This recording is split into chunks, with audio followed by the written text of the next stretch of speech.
नमस्कार दोस्तों, स्वागत है आपका आपके अपने YouTube चैनल जीएस जीनियस में।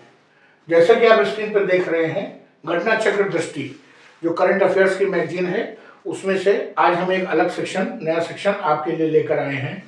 इसमें हम आपके समक्ष जो पूरे वर्ष भर में राष्ट्रीय स्तर पर जो योजनाएं लागू की गई, जो कार्यक्रम लागू किए गए, जिन प्रोजेक्ट्स को शुरू किया गया, उन पर हम आपके समक्ष कुछ फैक्ट्स को प्रस्तुत करेंगे जो आपके आने वाले जो मल्टीपल चॉइस क्वेश्चन बेस्ड या जो मेंस बेस्ड जो एग्जाम है वो उनके लिए बहुत महत्वपूर्ण है।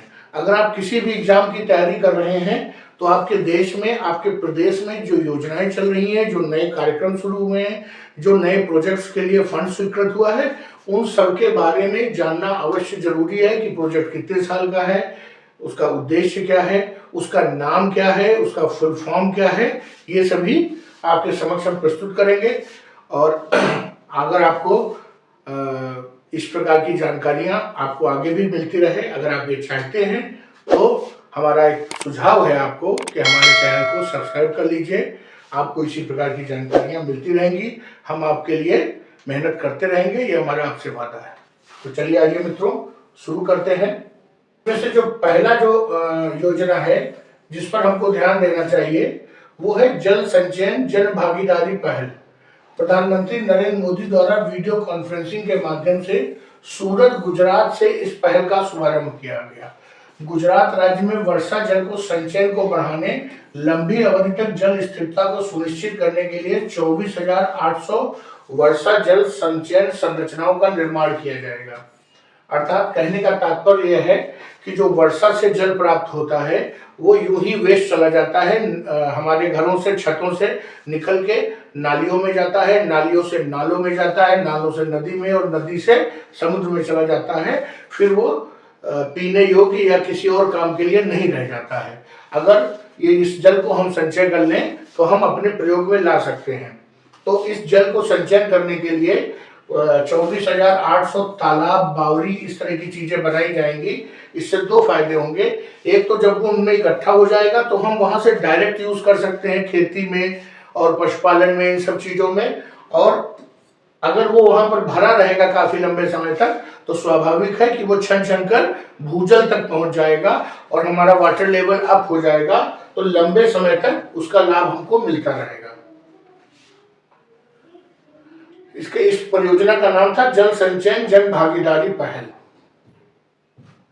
अगला जो है हमारा विजियो एनएक्सटी अर्थात राष्ट्रीय फैशन प्रौद्योगिकी संस्थान निफ्ट की यह पहल भारत की पहली पहल है जो फैशन प्रवृत्तियों की जानकारी और पूर्वानुमान के लिए आर्टिफिशियल इंटेलिजेंस और इमोशनल इंटेलिजेंस को जोड़ती है।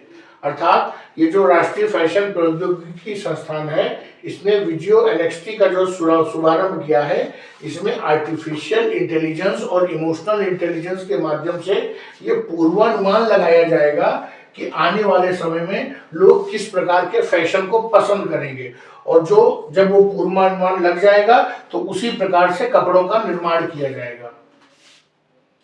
अगला जो हमारा प्रोजेक्ट है बहुत अच्छा, वो है सेवानिवृत्त खिलाड़ी सशक्तिकरण प्रशिक्षण कार्यक्रम। ये केंद्रीय मंत्री डॉक्टर मनसुख मंडाविया ने सेवानिवृत्त खिलाड़ियों को नए कौशल से सशक्त बनाने के लिए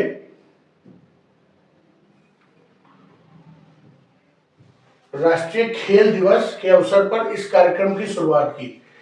ये प्रायोगिक चरण के लिए लक्ष्मीबाई राष्ट्रीय शारीरिक संस्थान को इस कार्यक्रम को लागू करेगा।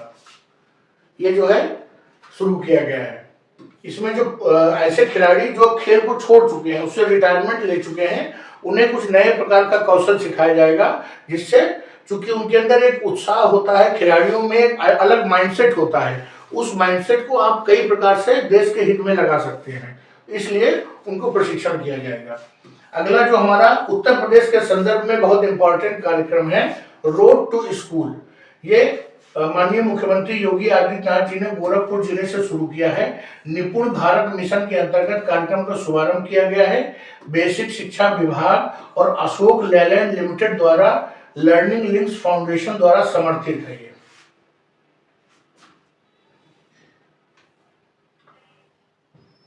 अगला है हमारा प्रधानमंत्री आवास योजना शहरी PMAYU 2.0। केंद्रीय मंत्रिमंडल द्वारा इसको मंजूरी मिल गई है। इस योजना के तहत 5 वर्षों में अर्थात 2024-25 से 28-29 के मध्य जो है शहरी गरीब और मध्यम वर्गीय परिवारों के लिए 1 करोड़ आवास बनाए जाएंगे। अगला हमारा प्रोजेक्ट है प्रधानमंत्री जीवन योजना। इसमें संशोधन किया गया है। इसमें जैव ईंधन के क्षेत्र में नवीनतम विकास के साथ तालमेल बनाए रखना और अधिक से अधिक निवेश को आकर्षित करना इसका उद्देश्य है। इसमें जो योजना का जो समय था उस पीरियड को 5 वर्ष और बढ़ा के 28-29 तक कर दिया गया है। वो योजना इस वर्ष समाप्त हो रही थी। अगला हमारा प्रोजेक्ट है प्रधानमंत्री आवास योजना ग्रामीण। अभी हमने शहरी योजना देखा जिसमें 1 करोड़ मकान बनाए जाएंगे। अब हमने 24-25 से 28-29 तक इस योजना के कार्यान्वयन के लिए ग्रामीण विकास विभाग के प्रस्ताव को मंजूरी दे दी गई है। अगला एक और महत्वपूर्ण जो प्रोजेक्ट है ओंकारेश्वर फ्लोटिंग सोलर परियोजना। ये ओंकारेश्वर जो है ये मध्य प्रदेश में स्थान है, उज्जैन के पास में। यहाँ पर ओंकारेश्वर महाज्योतिर्लिंग है, अर्थात जो धार्मिक पर्यटन के स्थान से ये जगह काफी महत्वपूर्ण है। यहाँ पर एक फ्लोटिंग सोलर परियोजना है। 90 मेगावाट की यह परियोजना सफलतापूर्वक चालू कर दी गई है। इस परियोजना मध्य प्रदेश के खंडवा जिले में ओंकारेश्वर फ्लोटिंग सोलर पार्क स्थित है और भारत का सबसे बड़ा फ्लोटिंग सोलर पार्क है। यह महत्वपूर्ण इसलिए हो जाता है क्योंकि ये भारत का सबसे बड़ा फ्लोटिंग सोलर पार्क है। अगला देखते हैं सिंकुल्ला सुरंग परियोजना। ये लद्दाख में मोदी जी के द्वारा शुरू की गई है और 4.1 किलोमीटर लंबी है। ट्विन ट्यूब सुरंग और किन किन को जोड़ती है, नीमू, पदुम, दारचा सड़क पर लगभग 15,800 फीट की ऊंचाई पर सीमा सड़क संगठन अर्थात बीआरओ द्वारा बनाई जा रही है। जैसे सिकुल्ला सुरंग परियोजना नाम दिया गया है। और ये सभी जो परियोजनाएं हैं ये चीन के इस तरफ जो है हमारे इंफ्रास्ट्रक्चर को मजबूत करेगी, जिससे कि कभी जरूरत पड़ने पर जो सेना और जो उसके जो सपोर्टिव रोल में जो विभाग हैं उनका फास्ट मूवमेंट हो सके। अगला हमारा जो वो है प्रोजेक्ट वो है fast track immigration trusted traveller programme. केंद्रीय मंत्री अमित शाह जी द्वारा भारतीय नागरिकों और ओसीआई यात्रियों की सुविधा बढ़ाने के उद्देश्य से नई दिल्ली स्थित इंदिरा गांधी अंतर्राष्ट्रीय हवाई अड्डे पे टर्मिनल 3 पर इसका प्रोग्राम शुरू किया गया है। इसका उद्देश्य यह है कि जो वो भारतीय नागरिक जो ट्रस्टेड है, विश्वसनीय है, भरोसेमंद है और ओसीआई जो बाहर जो लोग रहते हैं, भारतीय लोग जो बाहर रहते हैं, उनके लिए कि आसानी से वो जल्दी से एयरपोर्ट में अपनी जो फॉर्मेलिटीज है उनको पूरी कर सके, इसके लिए इस प्रोग्राम को शुरू किया है। बाद में ये 21 प्रमुख हवाई अड्डों पर लॉन्च किया जाएगा। पहले चरण में ये मुंबई, चेन्नई, कोलकाता, बंगलुरु, कोची, हैदराबाद, अहमदाबाद में शुरू किया गया है। अगला देखते हैं भूमिगत कोयला गैसीकरण भारत की पहली पायलट परियोजना है। ईस्टर्न कोलफील्ड ईसीएल द्वारा झारखंड के जामताड़ा जिले में स्थित कास्ता कोयला ब्लॉक में इसका शुभारंभ किया गया है। ये जामताड़ा जो है केवल इसके लिए फेमस नहीं है, जितनी भी इंटरनेट पर साइबर फ्रॉड होते हैं उसके लिए भी जामताड़ा जो है बदनाम है।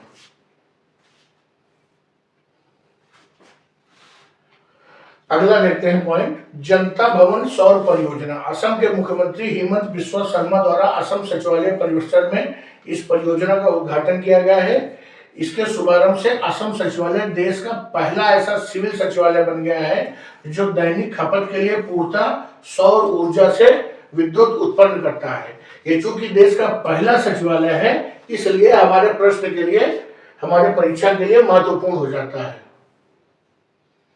अगला देखते हैं project Indian oil Paradip Hyderabad उत्पाद पाइपलाइन, अर्थात जो इंडियन ऑयल है वो एक पाइपलाइन बिछा रहा है पारादीप से हैदराबाद तक, और इसके अंतर्गत उड़ीसा, आंध्र प्रदेश और तेलंगाना इन 3 राज्यों से पाइपलाइन होकर गुजरेगी, जिससे तेल जो है का ट्रांसपोर्टेशन हो पाएगा।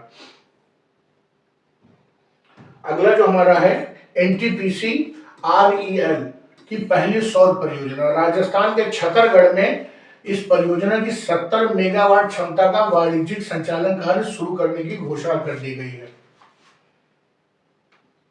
अगला देखते हैं युवा विज्ञानी कार्यक्रम। भारतीय अंतरिक्ष अनुसंधान संगठन इसरो द्वारा स्कूली बच्चों के लिए एक विशेष कार्यक्रम की घोषणा की गई है। उसका नाम है युवा विज्ञानी कार्यक्रम, युविका नाम है। प्रश्न आता है युविका क्या है, तो आप लिखेंगे स्कूली द्वारा स्कूली बच्चों के लिए एक विशेष कार्यक्रम है। अगला पॉइंट देखते हैं नोखरा सौर परियोजना। ये एनटीपीसी ग्रीन एनर्जी लिमिटेड की 300 मेगावाट की परियोजना देश को समर्पित किया मोदी जी ने। अगला जो महत्वपूर्ण जो प्रोजेक्ट है वो है एक वाहन एक फास्टैग पर है। ये NHAI जो है national highway authority of India limited की पहल की शुरुआत है, जिसके अंदर ये प्रावधान है कि एक गाड़ी पे केवल एक फास्टैग गिरेगा। नहीं तो पहले लोग कई फास्टैग एक गाड़ी पे लगाए रहते थे और कभी इसको रिचार्ज करते थे कभी उसको रिचार्ज करते थे, जिससे डाटा करेक्ट नहीं हो पाता था।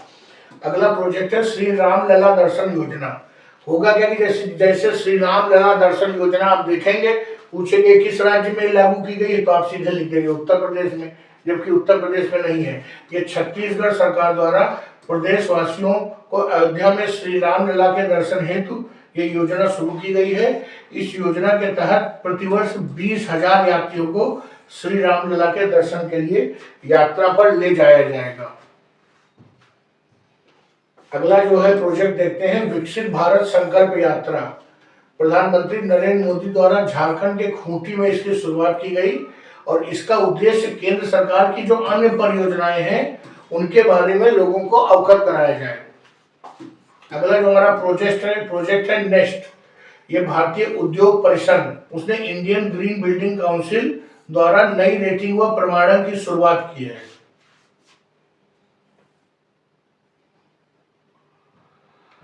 अगला देखते हैं मिशन शक्ति अभियान का चौथा चरण। उत्तर प्रदेश के मुख्यमंत्री योगी आदित्यनाथ द्वारा नारी सुरक्षा और स्वावलंबन के लिए इस चरण का शुरुआत किया गया है, मिशन शक्ति अभियान। इस अवसर पर मुख्यमंत्री ने इसरो की महिला वैज्ञानिक ऋतु करिधाल श्रीवास्तव, असम की पद्मश्री पुरस्कार विजेता हेमोप्रोवा चुटिया, SCL की चेयरपर्सन रोशनी नाडर मल्होत्रा को सम्मानित किया। मित्रों, जो राष्ट्रीय अंतर्राष्ट्रीय स्तर पर महत्वपूर्ण कार्यक्रम और प्रोजेक्ट शुरू किए गए, विशेषकर इसमें उत्तर प्रदेश जो सरकार द्वारा भी शुरू किए गए वो भी हमने शामिल किया। प्रोजेक्ट तो बहुत सारे हैं, लेकिन इसमें जो महत्वपूर्ण थे और एग्जाम में पूछे जा सकते हैं वो सभी मैंने कवर कर लिए हैं। उम्मीद करता हूं कि आपको हमारा प्रयास अच्छा लगा होगा। अगर प्रयास अच्छा लगा हो तो तुरंत हमारे चैनल को सब्सक्राइब कर लीजिए, वीडियो को लाइक कर लीजिए। धन्यवाद।